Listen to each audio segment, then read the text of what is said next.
So when the Sassanid Persian Empire died in the early Muslim expansion series, there were some remnants, you know, of what happened to some, which we covered, and I guess this video is going to cover like the definitive end of the Sassanids and their empire.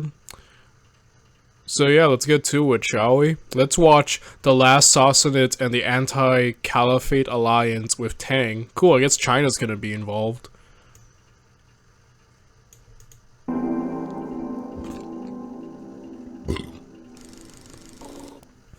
This video is sponsored by Brilliant. This educated Islamic conquest of the Sassanid Empire was one of the defining events in Iranian history, destroying a millennia of Zoroastrian hegemony and depriving the region of a purely native dynasty for the next 900 years, instead being dominated by Arabic and nomadic rulers such as the Timurids and Ilkhanate. But the House of Sassan did not die with their empire and lived on in history after the conquest for a century, constantly trying in vain to regain their lost realm. Welcome to our video on the last Sassanid kings and their adventures in the east. The Sassanid Empire was formed in 224 AD, when Ardashir I defeated the last Parthian monarch at the Battle of Hormozgan before assuming the old Achaemenid title, King of Kings. They were the most powerful Iranian dynasty since the Achaemenids, and went toe-to-toe with the Roman Empire on many occasions, often defeating them. They also had to battle nomadic invaders, such as the Hephthalites at their eastern border, and the Huns when they emerged as a threat during the 5th century. Along with their military endeavours, the House of Sassan presided over an age of cultural flourishing, which climaxed in the reign of Khosrow I Anushirwan, with the completion of such masterworks as Shahnameh, along with the construction of a school of learning in Ctesiphon, the empire's capital. But all golden ages must come to an end, and a series of events was about to occur which would lead to the obliteration of Ardashir's Persia. In 602, Khosrow II attacked the Byzantine usurper emperor Phocas, who had murdered the Persian ally emperor Maurice, beginning the Byzantine-Sassanid War of 602 to 628. Yeah, this war, we kind of have covered it already, like, especially with, like, the Dovahari stuff, and then, you know, basically it's basically the war that helped further weaken, both great empires of the Romans and, you know, the Persians, and I believe this major war definitely weakened them, in addition to many other stuff, just as plagues and whatnot, which helped create, you know, which helped really benefited the Muslims, because they were dealing with two very weakened powers by that point, right? Due to war and plague. And yeah. 8. The conflict went well for the King of Kings at first, and his empire reached its greatest territorial extent, annexing Syria, Palestine, portions of Anatolia, and the prosperous province of Egypt. Sassanid forces also even managed to lay siege to the Roman capital of Constantinople in 626. However, later on in the war, a capable new Roman emperor, Heraclius, yeah, Heraclius is a very interesting guy. You know, when we watch, like, the Dovahari telling of this, you know, I kind of did praise Heraclius. You know, I said he kind of reminded me of Gallienus in terms of, like, you know, his empire's falling apart, and he's fighting a lot to, you know, keep it afloat, and, you know, and I was talking mainly with just that mindset. I didn't know much about his later reign, and I was like, he did really good in essentially pushing back the Persians and kind of returning things to their pre-war borders. So I do still continue to praise him, but I did get, like, a comment talking about, nah, this guy's kind of like a freaking loser in the end, and, you know, and all that. And I guess, as we see with the early Muslim expansion, mainly due to his later reign, you know, essentially losing Syria and living to see the loss of Syria and Egypt as the Romans kind of get pushed to Anatolia. So yeah, like I said, it's a mixed bag, definitely. I think definitely the first part of his reign was, I still do praise him in terms of managing to, you know, negate the Sassanids, you know, gains in Syria and Egypt, but yeah, it is unfortunate what happens after, you know, so it's kind of a mixed bag. From one research I've done, a lot of people don't view Heraclius in a positive light overall. Yeah, there's a lot to this mixed bag, you know? Deposed Phocas and reorganized the empire's defenses. By 628, all their lost territories had been restored, and multiple Sassanid armies had been destroyed in their Mesopotamian heartland. The 26-year-long war had been an unmitigated disaster for both empires, especially for the defeated Sassanids, who descended into a period of factionalism and division which weakened the state even more. At the climax of the long war, Khosrow, who had suffered many defeats, was ousted by the imperial court in a palace coup, while his eldest son was installed as Kavad II. His short reign was marked by much internal chaos as well as a devastating plague which decimated the empire's population and killed Kavad himself. In late 628, Kavad's young son Ardashir III took the throne, but was then quickly dethroned in 629 by Shahbaraz, a Persian general in the conflict with the Romans. Soon after, he was dethroned by the Sassanian nobility, and a daughter of Khosrow II, Boran, took power as queen. She presided over a short period of stabilization, but was eventually deposed in favor of her sister, Azarmagdukst, who was then murdered by Rostam and was replaced once again by Boran. Finally, in 632, the young Yazdegerd III was installed by the Persian nobility after Boran's murder, and he became the final Shah to rule over the Sassanid Empire, though he never truly wielded real power. Taking advantage of Sassanid weakness, Muslim armies began to march through Mesopotamia, where they defeated Persian general Rostam at the Battle of Al-Qadisiyah in 636.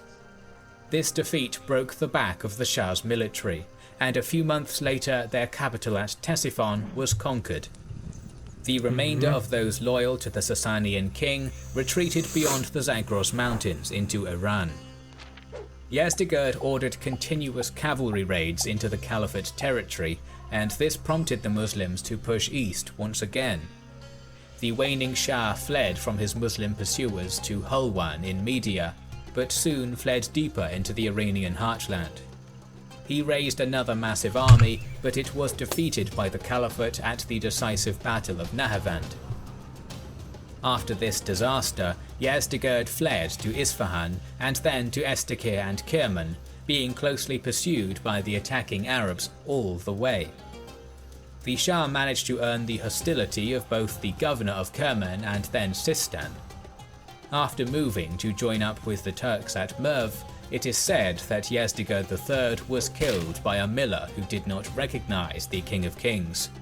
Alternatively, it may have been the governor of Merv himself who committed the murder. However, this was not the end of the House of Sassan, which had previously extended diplomatic relations to all corners of the world long before. Further east, the Chinese Tang dynasty ruled over a prosperous domain of around 50 million people from their capital of Chang'an, probably the largest population in the world at the time. In the early 5th century, the Northern and Southern dynasties period began, when Proto-Mongolic peoples conquered northern China and the Core Han dynasty remained in the south. From 455 onwards, regular Sassanid embassies had reached these northern barbaric dynasties. That is so interesting. Yeah, like I said, with the Sassanids, I didn't know that they had that long of a reach into, like, that far east, like with China. You know, like, yeah, like, in so many of the series we cover, China just feels so far away in its own, like, different world that it's just cool to see it interact with areas like, you know, um, like in the more Middle East approaching Anatolia, you know? So yeah, I did not know that they had diplomatic relations this far, but yeah, that's just really cool. Indicating profound knowledge and contact between the two great civilizations. By the time Arabic forces conquered Persia, the Tang had emerged, and they would play a part in what was to come.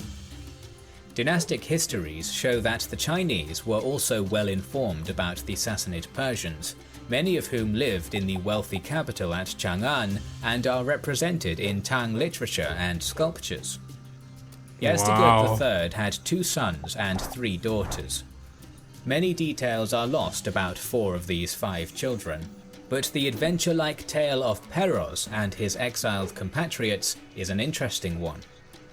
Whilst escaping from the Arabs, the son of Yazdegerd took shelter in Tukharistan in northern Bactria during a temporary slowdown in the Muslim advance.